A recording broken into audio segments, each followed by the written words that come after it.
Someone is trying to replace you, but he will never succeed. They spend time with others. They try to keep themselves busy. But when the night is quiet and the heart is alone, only your thoughts live in their hearts. Because the relationship of true souls never breaks. If your third contact on WhatsApp is a woman, this is a strong confirmation for you. This is a sign that they are trying to move forward. They fail again and again.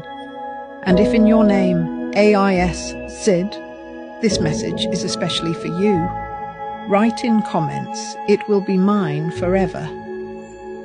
This message is already working in your favor. They will soon return to you because they cannot live with others. The real peace is only with you.